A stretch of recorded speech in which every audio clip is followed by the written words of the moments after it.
मोहिनी दीदी पधार रही हैं। रतन जो दूसरी मंजिल की बालकनी में मोहिनी के लिए पलक पावड़े बिछाए बैठा था, एकाएक नाटकीय स्वर में चीखा और एक साथ तीन तीन सीढ़ियाँ कूदता हुआ सीधा सड़क पर आ गया। उसके ऐलान के साथ ही सुबह से इंतज़ार कर रहे घर और आस पड़ोस के लोग रमन के यहाँ जमा होने लगे। एक बार अपनी आंखों से बिटिया को देख लें तो चैन आ जाए। श्यामा दीदी ने सिर पर पल्ला संवारा और इधर उधर देखते हुए अपनी बहू सपना को पुकारा। क्या है अम्मा? मोहिनी की माँ सपना लपक कर आई थी। होना क्या है आंटी? दादी को सिर के पल्ले की चिंता है। क्या मजाल जो अपने स्थान से ज़रा सा भी खिसक जाए।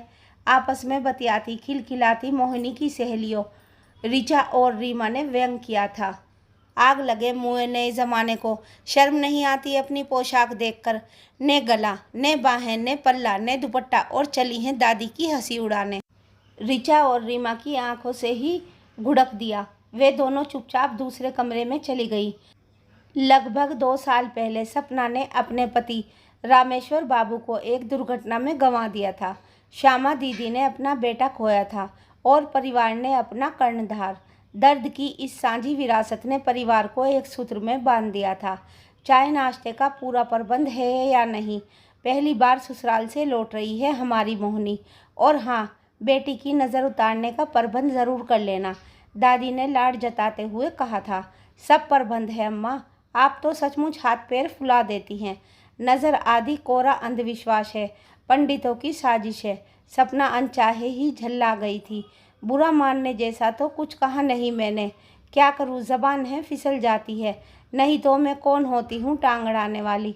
श्यामा दीदी सदा की तरह भावुक हो उठी थी।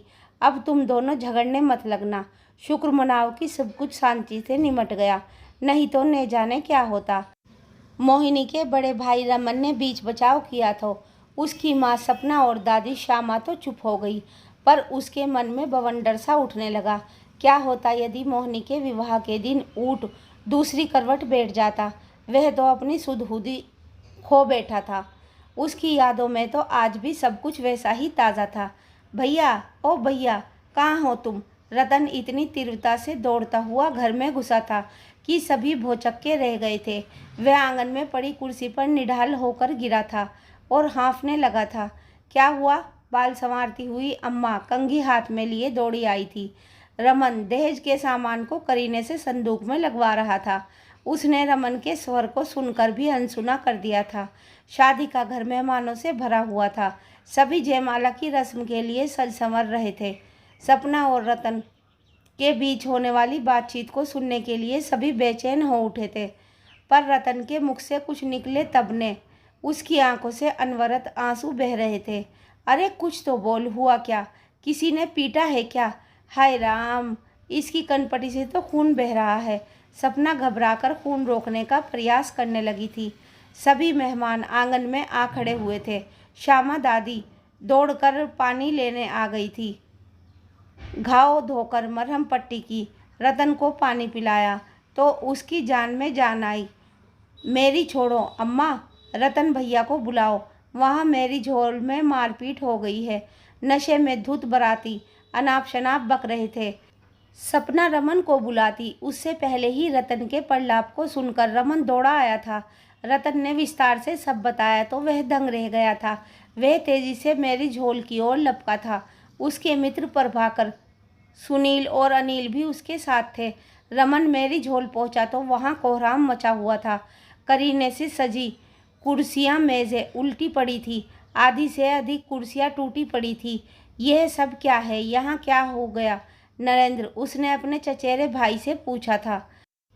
बाराती महिलाओं का स्वागत करने घराती महिलाओं की टोली आई थी। नशे में धुत कुछ बारातियों ने न केवल महिलाओं से छेड़छाड़ की, बल्कि बदतमीजी पर भी उतर आए। नरेंद्र ने रमन को वस्तुस्थिति से अवगत कराया था। रमन यह सब सुनकर भौचक्का खड़ा रह गया था। क्या करे क्या नहीं, कुछ समझ नहीं आ पा रहा था। पर बाराती गए कहाँ? रमन रुआंसा हो उठा था। कुछ देर में समय को संभाला था उसने। जाएंगे कहाँ? बात अधिक न बढ़ जाए, इस डर से हमने उन्हें सामने के दोनों कमरों में बंद करके ताला लगा दिया। नरेंद्र ने क्षमा याचनापूर्ण स्वर में बोलकर नज़रें झुका ली थी। ये क्या कर दिया तुमने? क्या तुम नहीं जानते कि मैंने कितनी कठिनाई से पाई पाई जोड़कर मोहिनी के विवाह का प्रबंध किया था? तुम लोग क्या जानो कि पिता के साय के बिना जीवन बिताना कितना कठिन होता है। रमन प्रलाप करते हुए फूट फूट कर रो पड़ा था। समय को संभालो रमन, मैं क्या मोहिनी का शत्रु हूँ? तुमने यहाँ का दृश्य देखा होता तो ऐसा नहीं कहते। तुम्हें हर तरफ फैला खून नजर नहीं आता? यदि हम इन्हें बंद न करते तो न जाने कितने लोग अपनी जान से हाथ धो बैठते। नरेंद्र, उसके मित्र प्रभाकर, सुनील और अनिल भी उन्हें समझा बुझाकर शांत करने का प्रयत्न करने लगे थे। किसी प्रकार साहस जुटाकर रमन उन कमरों की ओर गया जिनमें बाराती बंद थे। उसे देखते ही कुछ बाराती मुक्का हवा में लहराने लगे थे। तुम लोगों का साहस कैसे हुआ हमें इस तरह से कमरे में बंद करने का? कहता हुआ एक बाराती दौड़कर खिड़की तक आया और गालियों की बौछार करने लगा। एक अन्य बाराती ने दूसरी खिड़की से गोलियों की झड़ी लगा दी। रमन और उसके साथी लेटने गए होते तो शायद एक दो की जान चली जाती। दूल्हा राजीव पगड़ी आदि निकाल ठगा सा बैठा था। समझ क्या रखा है? एक एक को हथकड़ियों ने लगवा दी तो मेरा नाम सुरेंद्र नाथ नहीं। वर के पिता मुट्ठियां हवा में लहराते हुए धमकी दे रहे थे। चंद्रा गार्डन नामक इस मैरिज हॉल में घटी घटना का समाचार जंगल की आग की तरह फैल गया था। समस्त मित्र व संबंधी घटनास्थल पर पहुंचकर विचार विमर्श कर रहे थे। चंद्रा गार्डन से ही कुछ दूरी पर जाने माने वकील और शहर के मेयर राम बाबू रहते थे। रमन के मित्र सुनील के वे दूर के संबंधी थे। उसे कुछ ने सूझा तो वह अनिल और प्रभाकर के साथ उनके घर जा पहुंचा। राम बाबू ने साथ चलने में थोड़ी नानुकर की तो वे तीनों ने उनके पैर पकड़ लिए। हार कर उनको उनके साथ आना ही पड़ा। राम बाबू ने खिड़की से ही वार्तालाप करने का प्रयत्न किया, पर वर पक्ष का कोई व्यक्ति बात करने को तैयार नहीं था। वे हर बात का उत्तर गालियों और धमकियों से दे रहे थे। राम बाबू ने प्रस्ताव रखा कि यदि वर पक्ष शांति बनाए रखने को तैयार हो तो वे कमरे के ताले खुलवा देंगे, पर लाख प्रयत्न करने पर भी उन्हें कोई आश्वासन नहीं मिला। साथ ही सबको गोलियों से भूनकर रख देने की धमकी भी मिली। इसी उपहापोष में शादी के फूल मुरझाने लगे। बड़े परिश्रम और मनोयोग से बनाया गया भोजन यूं ही पड़ा पड़ा खराब होने लगा। जयमाला के लिए सज धज कर बैठी मोहिनी की आंखें पथरा गई। कुछ देर पहले तक सुनहरे भविष्य के सपनों में डूबी मोहिनी को वही सपने दंश लगने लगे थे। काफ़ी प्रतीक्षा के बाद वह भली भांति समझ गई कि दुर्भाग्य ने उसका और उसके परिवार का साथ अभी तक नहीं छोड़ा है। मन हुआ कि गले में फांसी का फंदा लगाकर लटक जाए, पर रमन का विचार मन में आते ही सब भूल गई। फिर किस तरह परिश्रम करके रमन भैया ने पिता के बाद कर्णधार बनकर परिवार की नैया पार लगाई थी। वह पहले ही इस अप्रत्यक्ष परिस्थिति से जूझ रहा था और एक घाव देकर वह उसे दुख देने की बात सोच भी नहीं सकती थी। इधर काफ़ी देर हो हल्ला करने के बाद बाराती शांत हो गए थे। बारात में आए बच्चे भूख प्यास से रो बिलख रहे थे। बारातियों ने भी इस अजीबोगरीब स्थिति की कल्पना तक नहीं की थी। अतः जब मेयर राम बाबू ने फिर से कमरों के ताले खोलने का प्रस्ताव रखा, बशर्ते कि बाराती शांति बनाए रखे, तो वर पक्ष ने तुरंत स्वीकार कर लिया। अब तक अधिकतर बारातियों का नशा उतर चुका था, पर रस्सी जलने पर भी ऐंठन नहीं गई थी। वर के पिता सुरेंद्र नाथ तथा अन्य संबंधियों ने बारात के वापस जाने का ऐलान कर दिया। राम बाबू भी कच्ची गोलियां नहीं खेले थे। उनके इशारा करते ही कॉलोनी के युवकों ने बारातियों को चारों ओर से घेर लिया था। देखिए श्रीमान, मोहिनी केवल एक परिवार की ही नहीं, सारी कॉलोनी की बेटी है। जो हुआ गलत हुआ, पर उसमें बारातियों का दोष भी कम नहीं था। राम बाबू ने बात सुलझानी चाहिए थी। चलिए मान लिया कि दो चार बाराती ने नशे में हुदड़ंग मचाया था, तो क्या आप हम सबको सूली पर चढ़ा देंगे? वर पक्ष का एक वयोवृद्ध व्यक्ति आपा खो बैठा था। आप इसे केवल हुदड़ंग कहते हैं। गोलियां चली हैं यहाँ, न जाने कितने बारातियों को चोटें आई हैं। आपके सम्मान की बात सोचकर ही कोई थाना पुलिस के चक्कर में नहीं पड़ा। रमन के चाचा जी ने राम बाबू की हाँ में हाँ मिलाई थी, तो आप हमें धमकी दे रहे हैं? वर के पिता पूछ बैठे थे।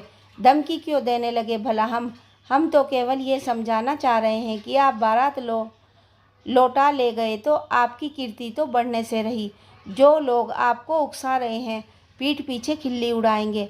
अजी छोड़िए, इन सब बातों में क्या रखा है। अब तो विवाह का आनंद भी समाप्त हो गया है और इच्छा भी।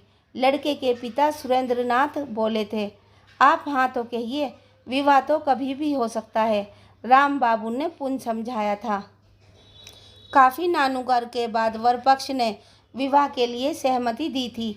इनके तैयार होने से क्या होता है, मैं तो तैयार नहीं हूँ। यहाँ जो कुछ हुआ उसका बदला ये लोग मेरी बहन से ही लेंगे। आप ही कहिए कि उसकी सुरक्षा की गारंटी कौन देगा। माना हमारे सिर पर पिता का साया नहीं है, पर हम इतने गए गुजरे भी नहीं हैं कि सब कुछ देखकर भी बहन को कुएं में झोंक दे। तभी रमन ने अपनी दो टूक बात कह दी कर सबको चौंका दिया था और फूट फूट कर रोने लगा था। कुछ क्षणों के लिए सभी स्तब्ध रह गए थे। राम बाबू से भी कुछ कहते नहीं बना था, पर तभी अप्रत्याशित सा कुछ घटित हो गया। भावी वर राजीव समय उठकर रतन को संतावना देने लगा था। मैं आपको आश्वासन देता हूँ कि आपकी बहन मोहिनी विवाह के बाद पूर्णतया सुरक्षित रहेगी। विवाह के बाद वह आपकी बहन ही नहीं, मेरी पत्नी भी होगी और उसे हमारे परिवार में वही सम्मान मिलेगा जो उसे मिलना चाहिए। ले सुन ले रमन, अब तो आंसू पोंछ डाल, उससे बड़ी गारंटी और कोई क्या देगा। राम बाबू बोले थे। धीरे धीरे असमंजस के काले मेघ छटने लगे थे। नगाड़े बज उठे थे। बैंड वाले अपनी ही धुन पर थिरक रहे थे। रमन पुनः बरातियों के स्वागत सत्कार में जुट गया था। रमन ने जाने और कितनी देर अपनी दिव्य स्वरूप में डूबा रहता कि तभी मोहिनी ने अपनी दोनों हाथों से उसके नेत्र मूंद लिए थे। बूझो तो जानो, वह अपने चिरपरिचित अंदाज में बोली थी। रमन ने उसे गले से लगा लिया था। सारा घर मेहमानों से भर गया था। सभी मोहिनी की एक झलक पाना चाहते थे। मोहिनी भी सभी से मिलकर अपनी प्रसन्नता व्यक्त कर रही थी। तभी राम बाबू ने वहां पहुंचकर सबके आनंद को दुगना कर दिया था। रमन कर्तज्ञतावश उनके चरणों में झुक गया था। काका जी, उस दिन आपने बीच बचाव नहीं किया होता तो न जाने क्या होता, वे रूंधे गले से बोला था। लो और सुनो, बीच बचाव कैसे न करते मोहिनी, क्या हमारी कुछ नहीं लगती। वैसे भी ये हमारे साथ ही दो परिवारों की सम्मान का प्रश्न था। राम बाबू मुस्कुराए, फिर राजीव से बोले, बात की बड़ी उत्सुकता है हम सभी को कि वे लोग थे कौन जिन्होंने इतना उत्पात मचाया था। मुझे तो ऐसा लग रहा था कि बारात में 3-4 युवक जानबूझकर आग को हवा दे रहे थे। आपने ठीक समझा चाचा जी, राजीव बोला। वे चारों हमारे दूर के संबंधी हैं। संपत्ति को लेकर हमारे दादाजी ने उनका विवाद हो गया था। वह मुकदमा हम जीत गए। तब से उन्होंने मानो हमें नीचा दिखाने की ठान ली है। सामने तो बड़ा मीठा व्यवहार करते हैं, पर पीठ पीछे छुरा भोंकते हैं, राजीव ने स्पष्ट किया। देखा रमन, मैंने कहता था, वे तो विवाह रुकवाने के इरादे से ही बारात में आए थे। पर उस दिन राजीव, तुमने जिस साहस और सियानेपन का परिचय दिया, मैं तो तुम्हारा कायल हो गया। मोहिनी बेटी के रूप में हीरा मिला है तुम्हें, संभाल कर रखना इसे। राम बाबू ने राजीव की प्रशंसा के पुल बांध दिए थे। राजीव और मोहिनी की निगाहें एक क्षण को मिली थी। नजरों में बहते अथाह प्रेम के सागर को देखकर ही रमन तृप्त हो गया था। आप ठीक कहते हैं काका, ऐसे संबंधी बड़े भाग्य से मिलते हैं। वह आश्वस्त था कि मोहिनी का भविष्य उसने समक्ष हाथों में सौंपा था। फ्रेंड्स, वीडियो कैसी लगी कमेंट करके ज़रूर बताइएगा और हमारी वीडियो अच्छी लगी तो प्लीज़ लाइक, शेयर और चैनल को सब्सक्राइब करना मत भूलिएगा।